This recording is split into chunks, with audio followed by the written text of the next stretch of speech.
Hello and welcome to another Node-RED video. In this video we're going to look at storing IoT data in a SQL database using Node-RED. Now, input data coming in from sensors, coming in from equipment, can come in as character data, as strings, and usually in key value pairs as shown here, and in which case we can actually store that straight into the database after we've created the database commands. More commonly though, it comes in JSON format, and if it comes in JSON format, what we need to do is we need to usually separate out into key value pairs, maybe not all of the data but some of the data, and we can store that into the database as key value pairs, or we can actually store it as JSON data straight into the database. And we're going to look at doing both of these. We're going to look at doing the key value data straight into the database, and we're going to look at the JSON data into the database. And with the JSON data, what we're going to do is we're going to extract parts of this JSON data. We're going to use that as keys in the database, and then we're going to leave the rest of the data and we're going to store it in JSON format, and you'll see that when we look at the flow. Now we're going to be using SQLite. It's actually much easier to set up than something like MySQL. It doesn't run as a service as the other databases does. It basically runs as a file, so it just appears as a file in the file system. You may need to install it. It's installed, I believe, on Linux, but it's not installed on Windows, and you have to install it. And you can find the details of that on the website here. I'm not going to go through the install of SQLite. Now, if you're installing it on a Raspberry Pi, this is if you're installing when you're installing the node, and I'll show you the node in a minute on a Raspberry Pi. Be very careful, because it took me a while now to do some searching on the internet because I thought it hadn't installed, and so I tried to install it again, but the thing was it takes a long time to install on the Pi. I actually found a thread and the guy said it took about 15 minutes. Now, it didn't take that long for me, but it certainly took more than 5 minutes. So it appears and it comes back and it looks like it's installed, but it hasn't installed. So kick off the install and go and have a cup of tea, and when you come back it should have installed. And you'll see that if you look at the console, you'll see it installs two what we call nodes, I would say. And you can see that on the console. I haven't got a screenshot that I can show you, but take a look at the console, you should see that. And when it has installed, you should actually see the node in the admin interface. Now, before we look at the flow, just a little introduction to SQL. Now, I'm not a SQL expert, and I actually found this website here, SQLite tutorial. I found it very, very useful, so I recommend, if you're not familiar with SQL, then you go and take a look at this tutorial. It's very, very good, and it gives you all the different commands here. You can see all the different commands. You just click on there and it gives you examples of all these commands. Now, SQL databases consist of tables, so the first thing you have to do is create a table, and it gives you the command here to create a table. And you have to sort out the data, so you have to arrange the data. Now, you've got different data types, and there aren't many in SQLite, and it does actually go through the different data types. And the ones I'm going to be using are the basic ones. We're going to be using an integer, and we're going to use text. And SQLite doesn't have a date data type, so if you want to construct dates, then you have to do that manually. Probably the best thing to do is do it as an integer. Store the different dates, the month as an integer, the day as an integer, and the year as an integer. That way you can actually do searches on those. But I'm not going to go again into the design. I'm not going to go into SQL in the detail, just to point out the resource here. Now, this is a command line, so I've just opened up the test database. This is what I'm going to be using in the flow, and if I just do the command .tables, it shows you the tables in this database. There aren't any at the moment because I haven't constructed any. Now, I could do this manually from the command line, but that's a bit tedious. And what I've done is I've created the various commands in the flow to do these, to the commands to create the tables, commands to drop the tables, commands to delete data, etc. They're all part of the flow, so we don't need to actually come to the command line. So let's go into the flow.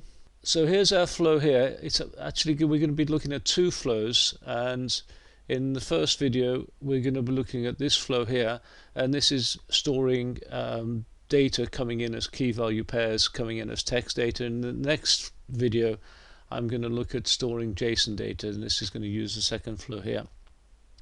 Now I just split this into two videos because otherwise it would be too long if we just did one video for both. So here is our node, the SQL node. Now I had to install this, and remember what I said about the install if you're installing on Pi. I'm actually running this on a Windows machine. Now I've also got a MySQL node installed. Now I should really be able to just replace one with the other, so I'm using the SQLite node. Now all the work is done in these function nodes here, or in these inject nodes here, and all it does then is it feeds the data into the connector. So I should be able to swap this out for the MySQL connector, and it should work.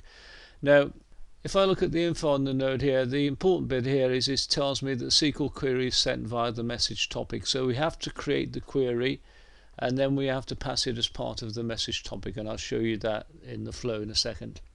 Okay, so let's look at the flow. Now I'm using a series of inject nodes. These are the inject nodes here, and this one is to show the database records, and I've actually got this running every second. Now normally we do this manually, but I want this running every second so I don't have to keep refreshing it when I show you the screen.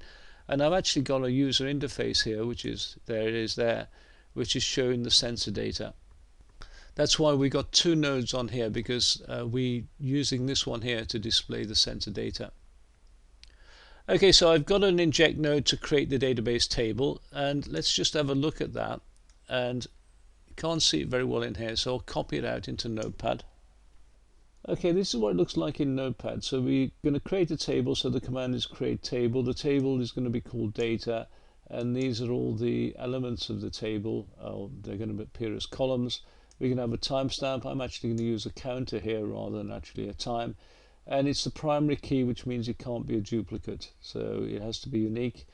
Then we've got the sensor, which is going to be sensor 1, sensor 2, etc. It's text data, can't be 0. Temperature, which is an integer, again can't be 0. And humidity is an integer, it can't be sort of not 0, not null, not the same thing really. So that's going to create our table for our data. So all we need to do that is click on the create table, and it creates the table. Now it will also create the database. If the database doesn't actually exist, it will create the database, so you don't have to go and create the database itself.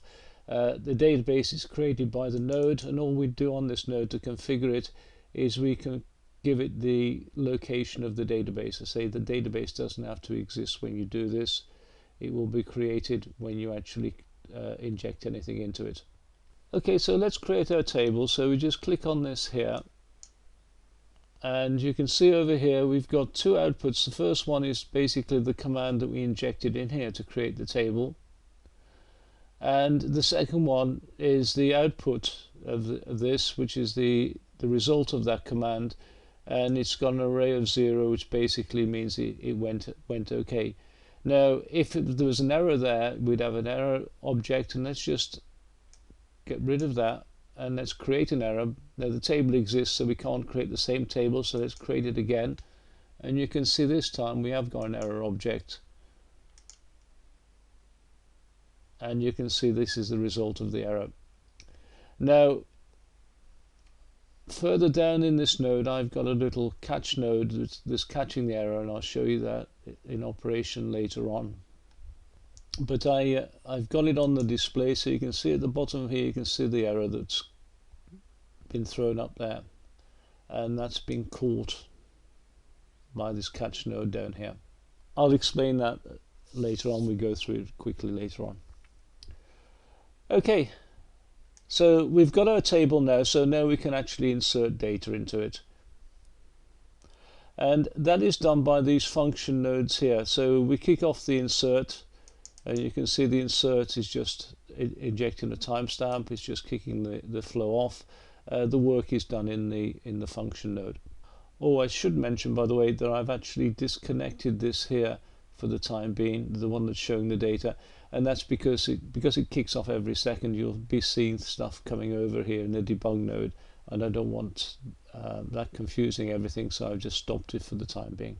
In practice, when you're doing it yourself, you'll have these wired in so you can actually see the display.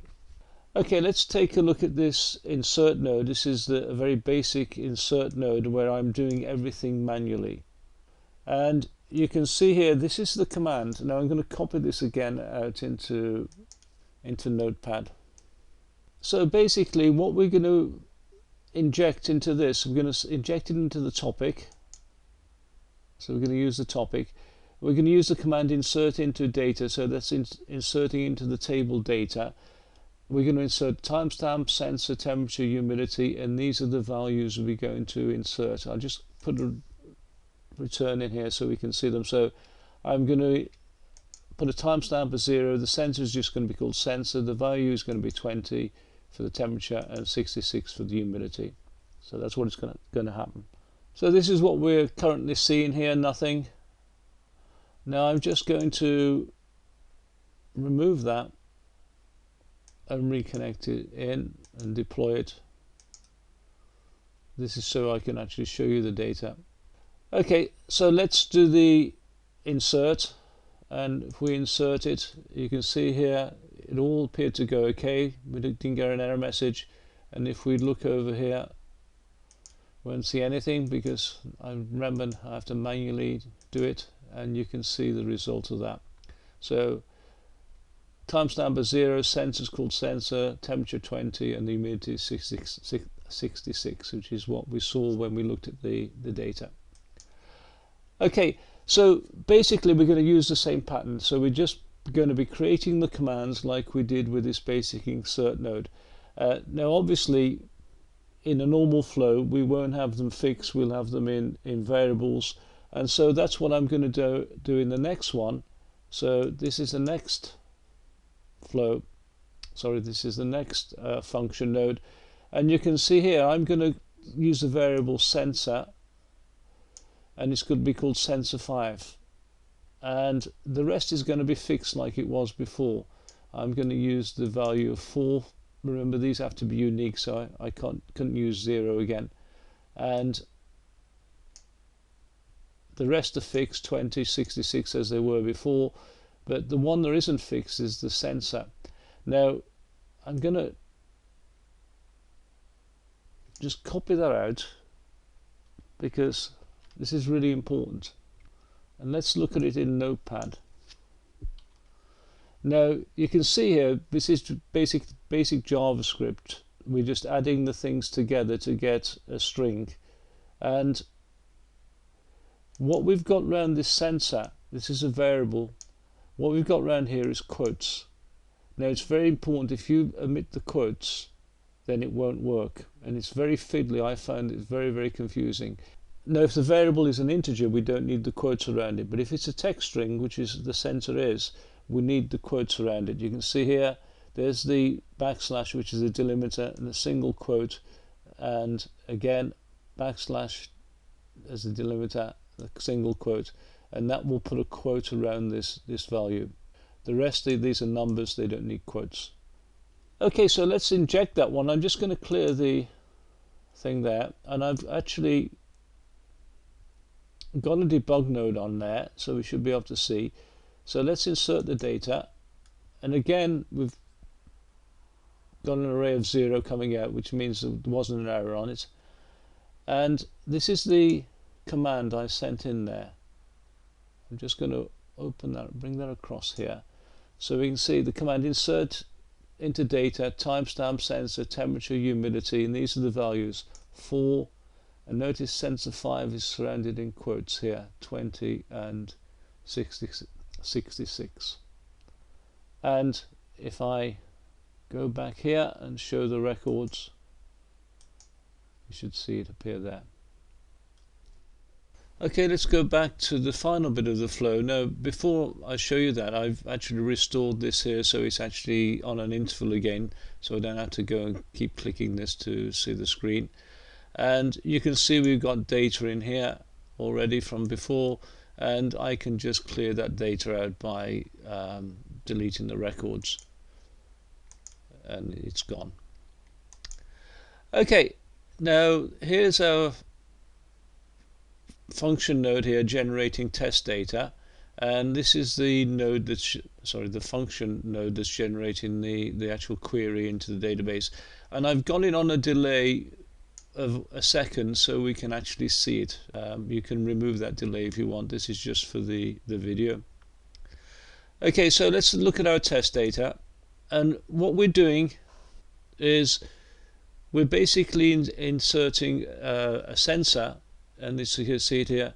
Let me make that bigger. Now I've actually got 3 sensors here carried in data 1, data 2, data 3. Now I've commented these out and I'm using them in the other video, in the other demo. So we're only using one here for simplicity. So it's just going to be called sensor 1. Temperature starts off at 21 and the humidity at 61. And all this function does really is increase the temperature, increases the humidity every time it goes through, and outputs the data as part of the payload. So data 1 goes out, and this is passed out as a JavaScript object, data 1. And then what I do is I extract the data from the JavaScript object, and then I create my database query from it. So all this is doing is generating test data. This would normally be coming in from MQTT or from HTTP or whatever, and going into your flow. That's all we need to know about that. The important bit is the query. Okay, so we extract the timestamp. It's basically a count. We extract the sensor name from the sensor. We extract the temperature. We extract the humidity. And now we have to create our query. Now I'm using the message here to create the query. Now the same format as before: timestamp, sensor, temperature, humidity, and this is the values. Now with the values we're using variables this time. And the timestamp is an integer, and notice it doesn't need to be surrounded in the funny quotes there. Now the sensor is a string, a text string, so it needs to be surrounded in the quotes. The temperature is an integer, it doesn't need to be surrounded, and the humidity likewise doesn't need to be surrounded. And that's creating our database query. We set it to the topic. We create a new message object. We set the message topic to topic, so we're setting it to this query here, and then we set the payload to the timestamp. We don't need to do that, and we return the message. And the message basically is the command that goes into the node,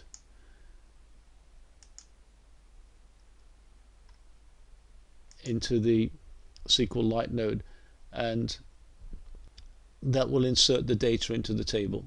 Okay, so let's do it. Click there and we should see it appear. That's why I put the delay in there. Click it again and click it again. Okay. You might find it strange that these are starting from 4, 5 and 6, and that's because I didn't redeploy the flow, and the counter value is stored and it gets reset to 0 if I redeploy the flow. And notice down here we not getting any error messages. Okay, so let's just move on to the error messages. Now it's going to be very important that you actually examine the error messages, and you can use the catch node to pick up the error messages. Now the catch all node, I've just set it to all nodes. You can make it more specific. I could just select the nodes I wanted to look at, and there's the database nodes there. And all I do with it is I create a timestamp and I output it as a text string, and you see that on the screen. It displays it using the text widget on the screen. Okay, another little thing here is if you want to clear the errors, you can clear the errors by clicking on this node. If you've got any errors appearing on the dashboard here, you can clear them. Now to clear the errors, what you do here is you send a blank to the error object, but you have to also send a message. Now if you don't send the message, then it doesn't get cleared. It's very important that if you don't send the message, it doesn't get cleared. It will get logged to the console, but it won't get cleared. So for some reason it needs a message object here. I found this on a forum, a Node-RED forum. So important to include that, otherwise it won't clear the message on the user interface. Sorry, it won't clear the error on the user interface. Okay, that brings us to the end of this part of the video. In the next video, we're going to look at JSON data, taking in JSON data and extracting values from it and storing JSON data in the database. Now, if you've got any comments on the video, then please leave them below. If you like the video, then click on the like button below. And you can also subscribe to the channel if you want to get notified of new videos on the channel. And I believe there's a little bell button there that you click to get the notifications. And if you do use social media and like to share it, then please feel free. Until next time, bye.